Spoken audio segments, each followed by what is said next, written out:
The following podcast is inspired by the book, How to Live a Great Life.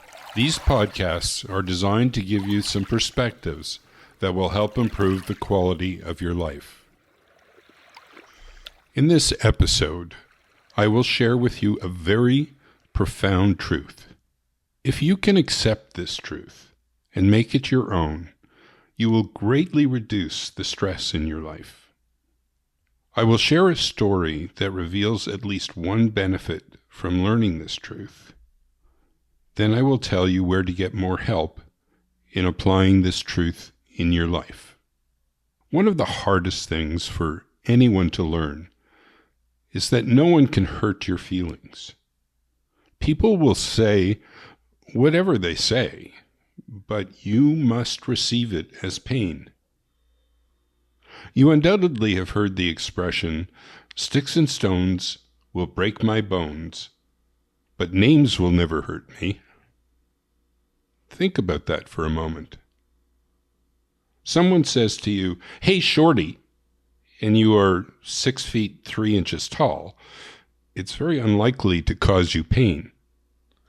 But if someone says the same, "Hey, shorty," to you, and you are short, you may feel a little stab of pain.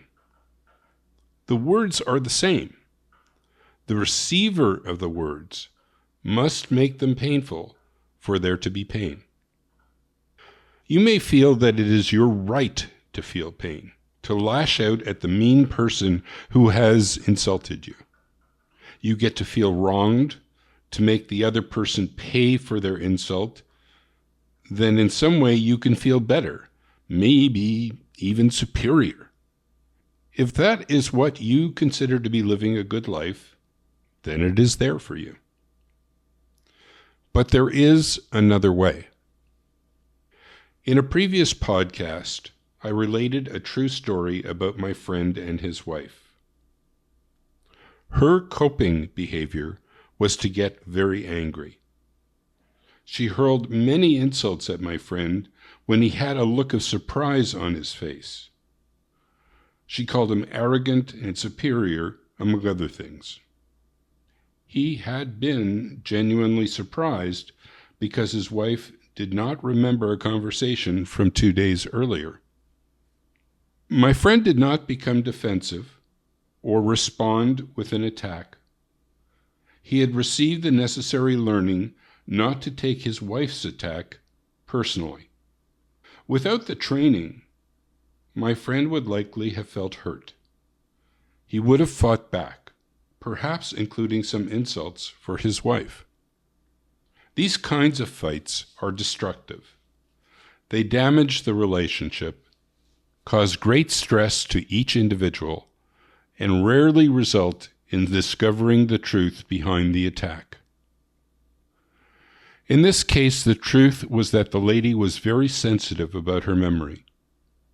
She had been teased about having a poor memory in a work environment. The truth was only revealed when he calmly told her that he was surprised, but not thinking any negative thoughts about her. My friend was not hurt. He did not take his wife's attack personally. In the end, he discovered that her memory was a sensitive issue for her. He hadn't known this before, and learning this deepened their relationship. Our quality of relationships can only be improved when we no longer experience criticisms in a painful way. In the book, How to Live a Great Life, I share with you the lessons that I learned which allow me not to feel pain when criticized. Exercises are provided that will help you get to that calm way of being. These podcasts are an introduction to the soon-to-be-published book, How to Live a Great Life. The promise of the book is to give you information and tools that will help you to reduce stress and increase joy in your life. To get updates on the launch date for the book, as well as information on future podcasts, please click the link Great Life in the show notes of this episode. Enter your email and you will be kept up to date.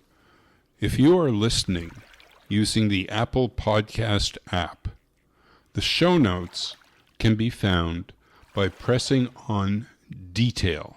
Then scroll down the show notes to find the Great Life link. This is Bill Rabo reminding you that your thoughts create your reality. So think positive thoughts.